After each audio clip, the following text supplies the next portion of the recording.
So we've talked about arrays. We know that division and multiplication are inverse operations. So we know that you can multiply two numbers, whatever that product is, you can divide it by one of those two numbers to get the other one. We know that arrays have rows and columns that can help us find division problems. Now we're going to look this lesson at area models for division. Very, very, very similar to arrays.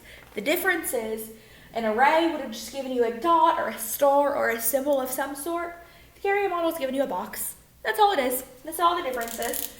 So, when you're given an area model, the first thing you have to figure out is what's your total? What's the total number being divided? You could count 1, 2, 3, 4, 5. So you could count them all. Or we could do some multiplication to make it a lot faster.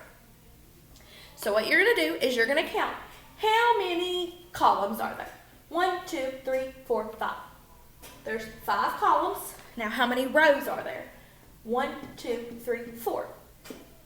Well, I know that 4 times 5 is 20. That means I must have 20 total boxes. Well, we can count and double check. 1, 2, 3, 4, 5, 6, 7, 8, 9, 10, 11, 12, 13, 14, 15, 16, 17, 18, 19, 20. 20 is my total that I'm working with. So now I should be able to divide 20 two different ways. Well, let's divide it by rows. I have 20 and I've divided it into 4 rows. So now I need to figure out how many are in each row.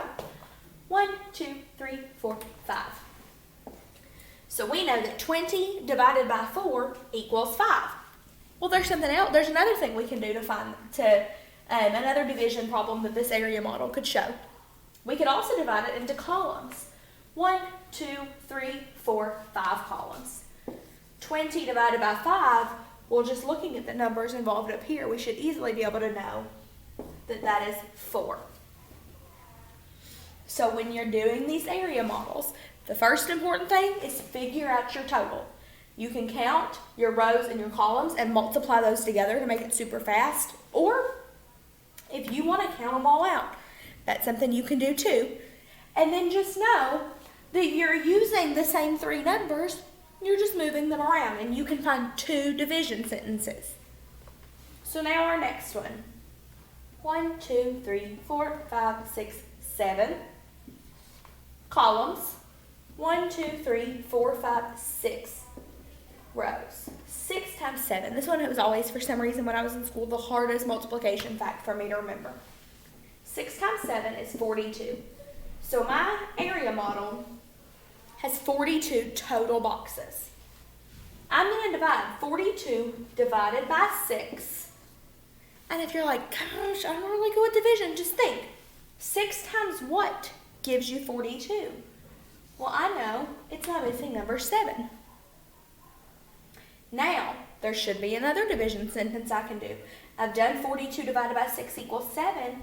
Now I need to do 42 divided by 7 equals 6, because if I have 42 pennies, I can evenly make 6 groups with 7 pennies in each group, or I can take my 42 pennies and make 7 groups with 6 pennies in each group.